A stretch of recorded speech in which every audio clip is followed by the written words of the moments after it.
I'm Jeffrey Linehan, and this is the 80s Toy Aisle. Today I'm talking with Christopher Byrne, Chris the Toy Guy.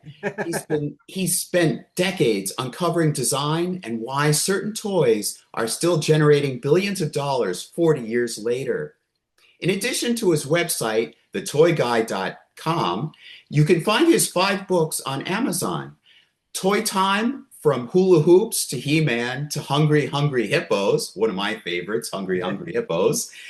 The History of Toys, 1900 to the Present, which is actually an audiobook of 6 lectures. Interesting. And 2 business books, An Introduction to the Toy Industry, US toy industry, and They Came to Play. Chris, the toy guy, has a lot to say about toy history.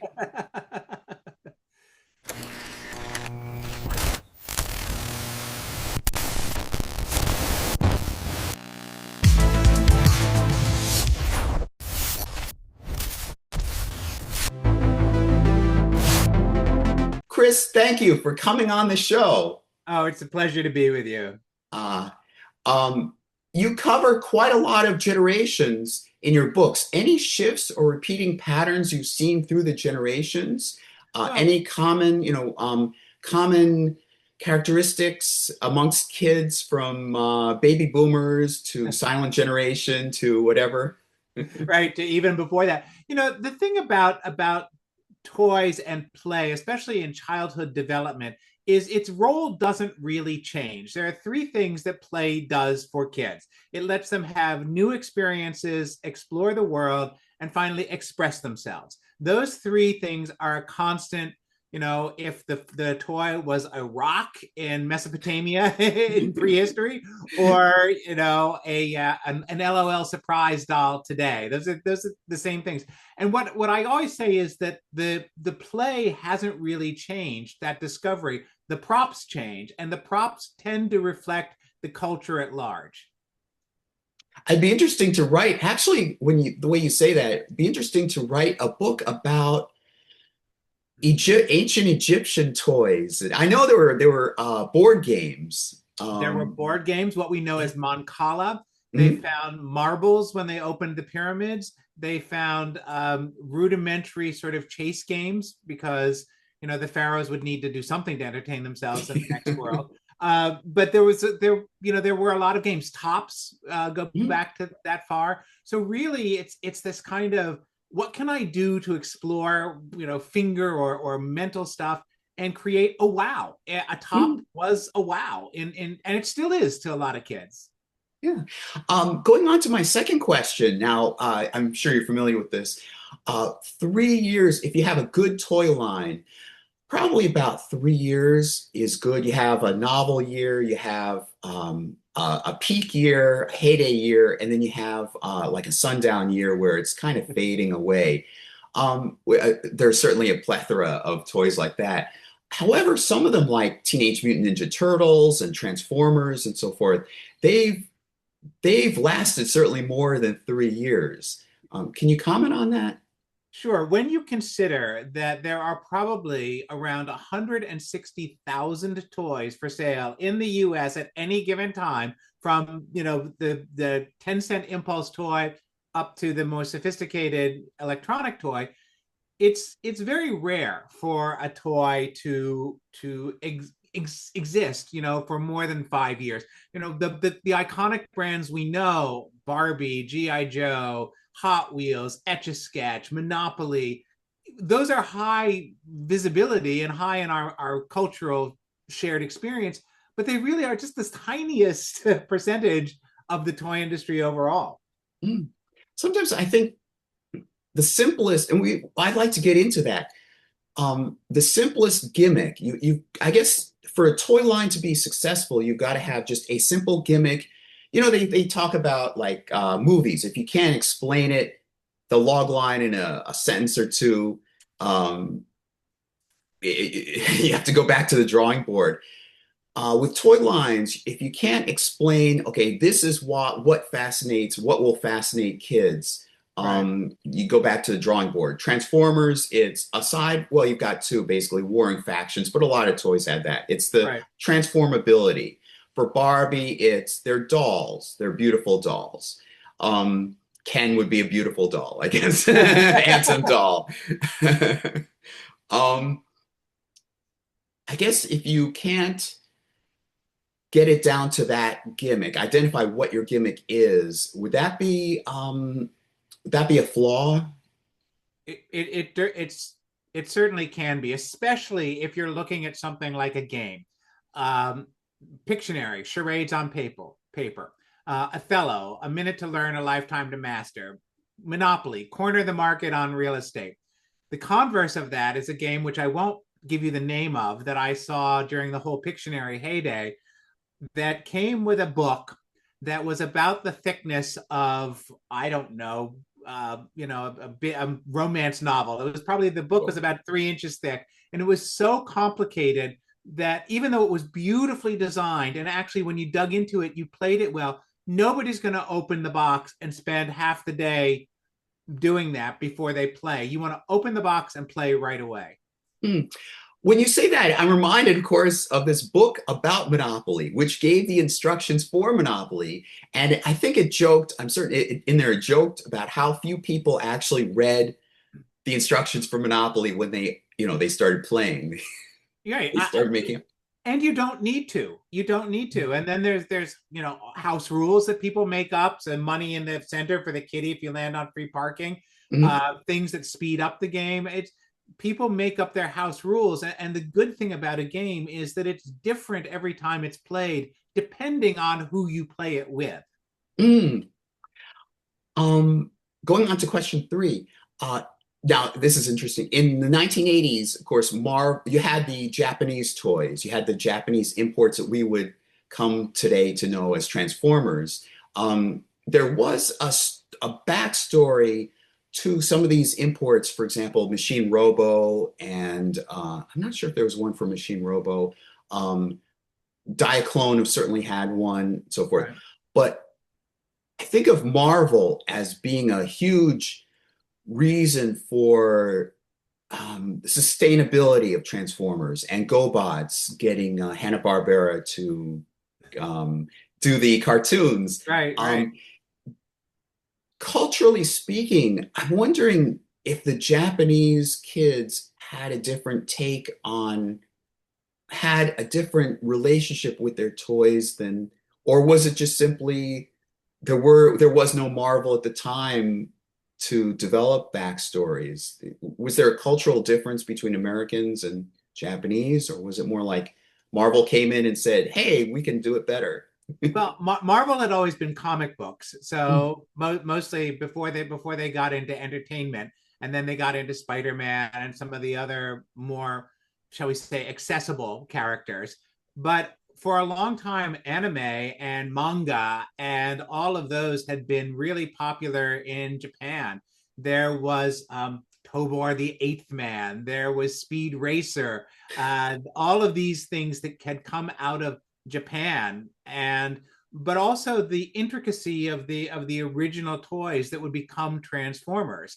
And it had to be, when it was brought over, it had to be Americanized because it needed more of a story. And that's what Hasbro did. And the legend is that Alan Hassenfeld told me that he and his brother and two other people, on the drive back from New York to Pawtucket after one toy fair, they came up with the whole good bad Optimus and the Decepticons and all of that. They came all up with all of that on their drive home. I've heard that story too. In fact, I've heard it from him in an interview. I think it's on DVD Yeah. of the TV series. Um, I was wondering, are there cultural differences in terms of toys? Have you looked at that?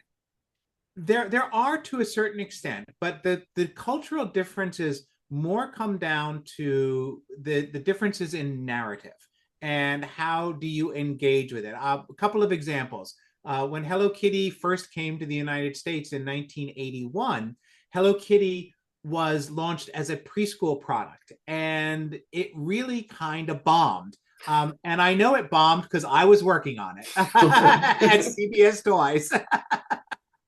And they tried to the management wanted to make it a preschool product, but it wasn't. It was really in that kawaii cuteness kind of thing. So when it came back, it simply moved back into what was already established with Strawberry Shortcake and Holly Hobby and Polly Pocket.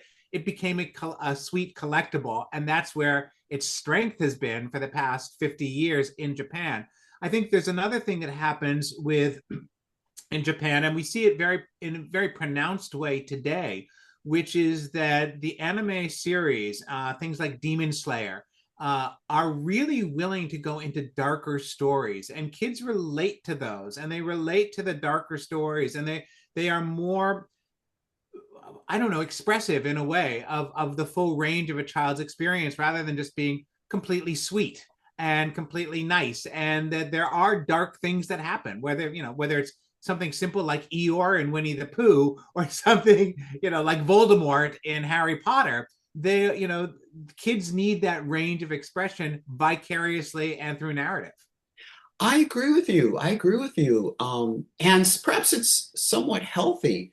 I mean, of course, you don't want to introduce First Blood or Terminator to a kid, but I think kids should have like more of a range of playability and understanding. That it's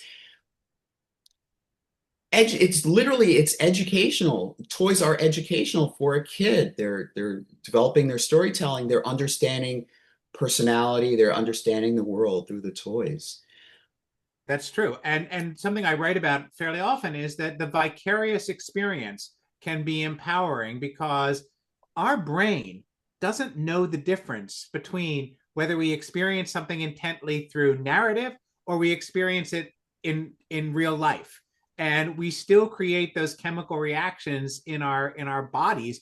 And if you've gotten through that once, you already have a framework for overcoming fear or battling darkness or doing something.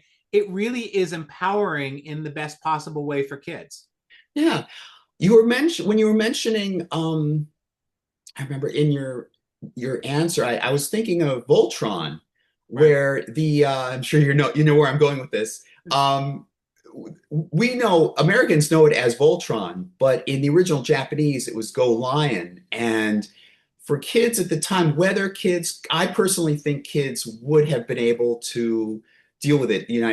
American kids would have been able to deal with it, but they toned it down. They removed a lot of the violent stuff and just removed a lot of the violent stuff.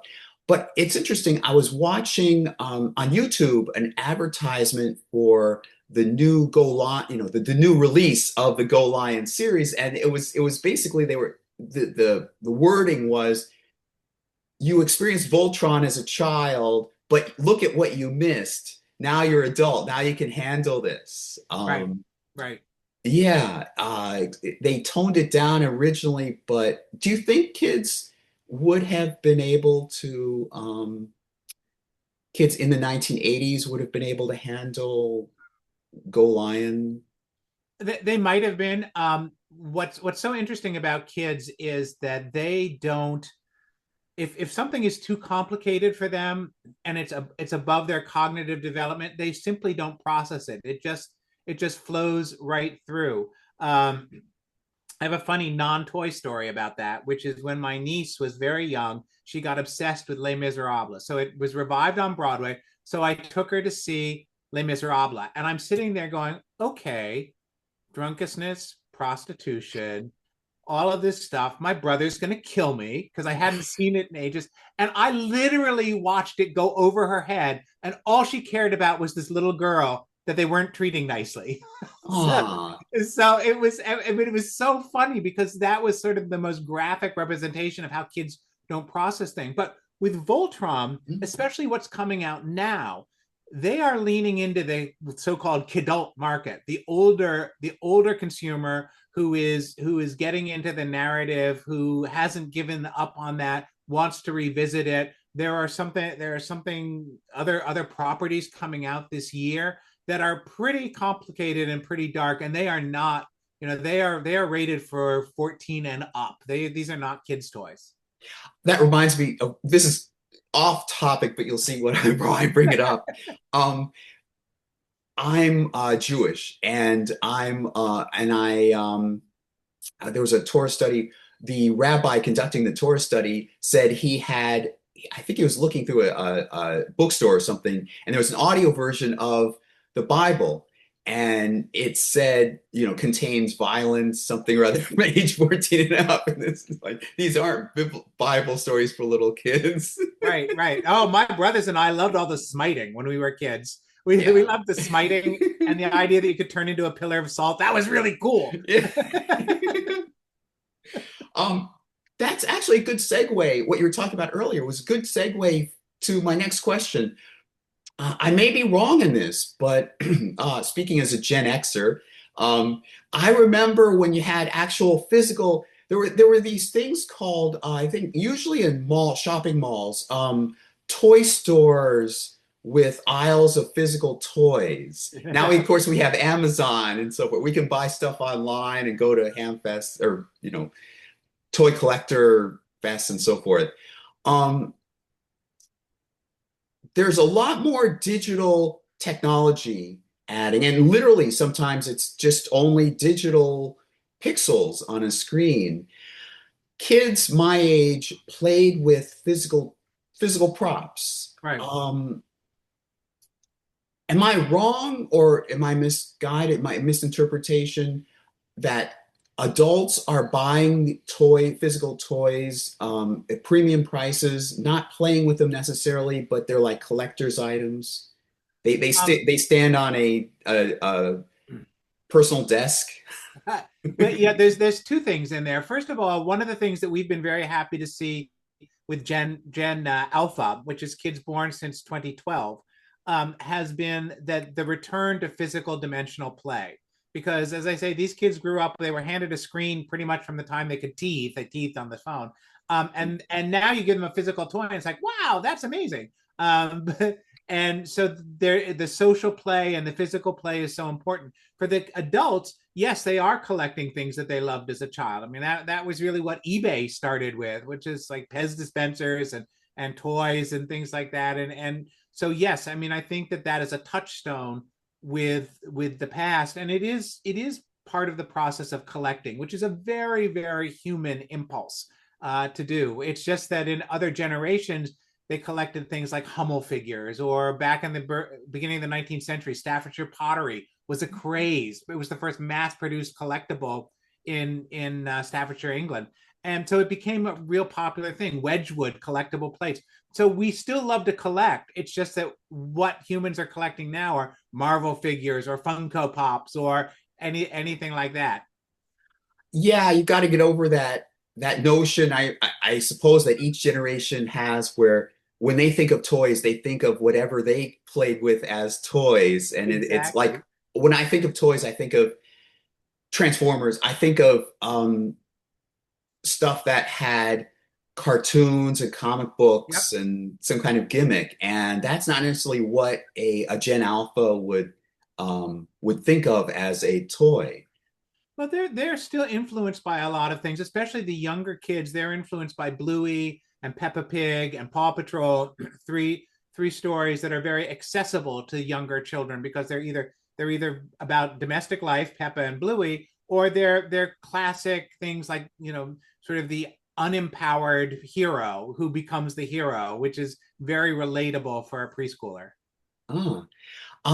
Can you talk something about the technology? We haven't covered that. I remember retroblasting. There was a retroblasting panel where they actually mentioned that the Knight Rider toy, the toy car kit, they couldn't have a digital, bit of technology have kits say those things. So they literally had a record player. Right. Can you talk about the technology, how the technology has improved? Certainly, the Well, manufacturing yeah, well, has thank been you to easier. the computer chip, starting with Simon, which was the first game to ever have a computer chip in it. And but yeah, technology has grown in the toy industry pretty much following for many years. It followed what was in the culture at large. Furby was powered by the same chip that drove the Apple II computer. And when that became obsolete, when that became obsolete for computer use, it was used in the toy business. What we're seeing today is that toy makers are competing with Apple and other, Dell or whomever to get those advanced chips. So when Chatty Cathy came out in 1959, you pulled the string and the ozone unit said 11 different things, and that was groundbreaking. That was what they advertised.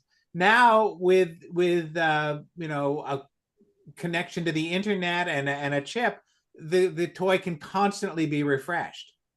Yeah, when you're talking about that Chatty Cathy and so forth, Teddy Ruxpin comes to mind, and that was a big deal, I suppose.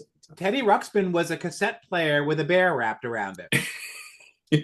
I mean, basically, and the magic of the Teddy Ruxpin technology was that there was a coating on the tape that actually allowed the mechanical mouth to move. So it was really it was breakthrough at the time, and Worlds of Wonder was like, he was Don Kingsborough, I think was in his name, was like this visionary in the toy industry 40 plus years ago. But now it seems very obsolete. I mean, it's like cuddling up to an auto part. I mean, it's chunky and heavy. Yeah. I'm reminded of the manufacturing, the actual design of the toys. G.I. Joe. It was literally, well, I mean, I'm talking about the real American Hero, the smaller Right. figures. Being a Gen Xer, they were held together literally by rubber bands, and after a while, the rubber bands will decay, and then you'd Right. have basically nice little parts that you can play with. Right. Um, Right. can you talk about the safety factors that have been employed and the durability factors? I know in 1980s, the Transformers started off with very delicate parts that could easily snap, and they're familiar things that snap off. Then they went to the more durable, thick plastic. Right. I think that the safety standards in the U.S. are some of the most stringent in the world, and toys that are sold here go through a battery of tests. So people don't really need to be worried about if they're the first purchaser of a toy that it's going to be safe. But yes, it's absolutely evolved as manufacturing has evolved. It's easier to make a ball joint that snaps in rather than a rubber band. It's easier because molding is more specific than it is. You're using lasers to cut the molds. You're not necessarily molding something around a sculpture and then you losing detail. I mean, if you look at the original Star Wars figures compared to what you see today, they looked kind of like plugs. I mean, they're plugs with faces on them. They're very rudimentary because that was the manufacturing at the time. And yet, at that time, that was pretty advanced manufacturing. To be able to do an injection mold that was realistic, that small, that was pretty breakthrough.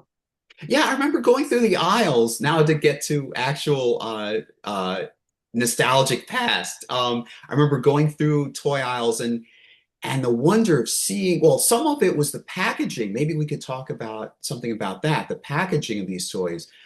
You'd have a photo of the Kenner Star Wars figure, and that added something to it. The figure itself would have accessories, and granted, the faces were as best they could do at the time, but that Right. was pretty revolutionary. And that was also before they licensed the faces. Uh, I think Mark Hamill and Harrison Ford licensed their images, but who played Princess Leia? Carrie Fisher. Carrie Fisher. Carrie Fisher in her show talked about she did not license her face Oh, to Star Wars figures, and so therefore uh, she didn't make that money over all those years. So it's been an interesting run to see how it's gotten more sophisticated. But what I wanted to come back to is mm, that picture on the package is really important because that's what the child is seeing when they look at this kind of messy little action figure. What they're seeing in their mind is the more literal picture, and it's the closure that the child makes looking at that as a catalyst for their imagination that overcomes the rudimentary manufacturing. yeah, the same thing with Transformers. I don't know necessarily about Teenage Mutant Ninja Turtles, but Transformers, and even to some extent GoBots. Right. They had incredible art on their boxes. Right. Um, and it's that fascination. I was about to say something on that. It's I guess they put a lot more quality into the artwork as well. The imagination, that's what I wanted to talk about. So when you had when a kid had, for example, a transformer that was just a stiff figure that, couldn't move its head or whatever, the legs just stood there. In the mind of the kid, they were imagining the cartoon that they had seen, they were imagining the so forth. And when I'm watching kids today comment about the toys, the Transformers from the time, they point out, oh, this looks stiff and rigid and so forth. But that's not what the Gen X person thinks of. That is not what they saw, because they saw within the context of their culture and their time. And nobody ever thinks that they live in a quaint or backward time, right? We always think that, like, we've got the coolest new thing. Well, you look back at the thing that was not the coolest new thing, and you go, oh, okay, that's scary. But the perfect example, Chatty Cathy, almost I don't know, probably about 50 years previously, Thomas Edison had put a literal record player inside a doll, and you can still see that doll at the Strong Museum in Rochester. And they took it out and played it for me, and it sounds really creepy now. but it was the idea of creating a talking toy has been fascinating to people for years, and it's just what it can do now versus then is pretty amazing. Nice. Can you go through like maybe the silent generation, the baby boomer generation? I think we're more familiar with the heyday toys for each generation, so like the earlier generations. What was? Well, it's an interesting thing, because I think if you look back at catalogs from the 20s and you look at different things, there was a lot of stuff that was manufactured. I mean, people always made dolls. There were baby dolls, because women were going to be mothers. That was their path in life. You saw miniature irons, miniature kitchen sets, miniature things. When the Erector set came out, the original book said, "Hey boys," because it was unthinkable that girls would ever actually want to build something with that.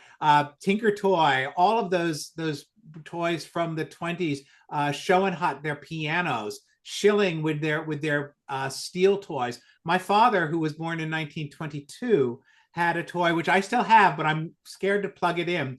It is a soldier making kit, and what you do, it's from Gilbert. You melt lead pellets over a heat, and then you pour them into a mold, and you make lead soldiers. I remember he heated it up once when we were kids, but that was a long time ago. I've never done it since. But so you had kids like leaning over smelting lead. Oh, the safety stands would be all over that today. Yeah. You couldn't really do that today. There are of course always games, but really what we think about as the modern toy industry, I really date from the end of World War II. A couple of things happened. A lot of technologies that have been developed for the war effort, whether it's plastics or metal fabrication, or even things with paper, were introduced for the war effort. And second, because the teenager began to emerge as an economic cohort that they did not have. They weren't getting up to work. They were going to school, and then they had all this free time and money. And so then we get into, all the beach blanket bingo movies and Elvis and Gidget and Patty Duke and all of those things that celebrated the teenager that really happened at that time. Even with the Jetsons, with Judy, Judy, she was sort of the classic teenager at the time. Yeah. Now in the future, with 3D printing and I suppose 3D printers becoming more ubiquitous, do you see a time when we just get like 3D print models or blueprints, and kids or parents could print their own toys for their kids? How future technology would do? Yes and no. I think that home 3D printing is still a ways away. However, there are companies like Hey Buddy, Hey Pal, or Wiglets, or others who are using 3D printing now very effectively. They are the company called Solibo is using 3D printing.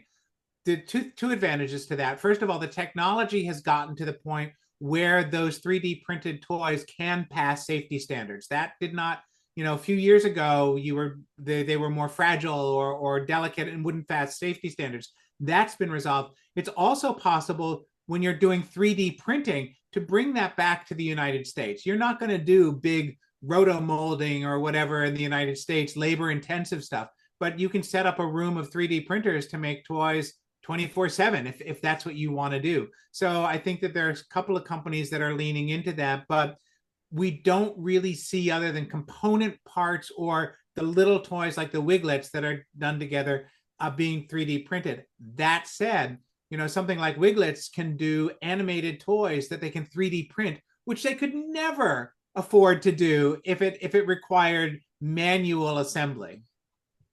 Good point. Good point. As we close the show, is there anything that you'd like to cover? Anything you'd like to mention um, about your book? Now you've got two books. You've got one of your books is actually an audio book of 6 lectures, Right. and I found it interesting. There are two business books. Maybe mention what differentiates the business books from the books for the general audience. Well, one that I called Funny Business is really about how you can use the principles of play to uh, be more effective or efficient in work, and to use the imagination, because so many times people shut off their imagination when they go to work, especially in a corporate job. But your imagination is really one of our secret weapons. It's our superpower, just to imagine something. So it talks a little bit about that. It's fairly rudimentary because that's what the publisher wanted. There's a book on an introduction to the U.S. toy industry, which is kind of a textbook. It's being used in some college courses. But the thing about that is, it's almost time to redo it again because it doesn't cover AI, Oh, and, of and course. AI is going to transform this business. So it's time, and marketing is transforming it. TikTok is transforming marketing. It is the one thing about the toy industry, it is not static. It is changing. So every 3 to 4 years, that book is going to be obsolete. Yeah, you make a good point about AI. It's revolutionized a lot, and a lot of textbooks have to be revised. Right. Um, these books can be found on Amazon, and I wanted to mention again as we close, I wanted to mention your website, thetoyguy.com. Yeah, it's consumer facing. We go out and we curate lists of toys that we think are fun, um, blogs, things about that. You can find my TED talk up there about play for a lifetime. So it's really just we're trying to make the world a better place to play. That's really our goal. One of your books is called They Came to Play. I love that title. That is all about. It's actually pretty interesting inside baseball. It's about the development of the Toy Industry Association, the TIA, and how it developed over time as the domestic U.S. toy industry became grew. And it's interesting because we talk a little bit about tariffs. And where tariffs worked in the toy industry was after World War II, after World War I, after the Korean War, when there was still a domestic manufacturing infrastructure to protect. And it was an important time, and it was very fraught at the time. And so I go into some of the people like A.C. Gilbert and others who were really instrumental in establishing the association. Well, thanks. I really, again, I want to thank you for your time, your wealth of information. And I'm going to go through on Amazon and go through those books and go through the website. Um, and I thank you for coming on this show. You've been great. No, it's a pleasure. I'll put the links um, down below in the description, YouTube description. Wonderful. Thank you. It's Yeah. it's a real pleasure to spend the time with you.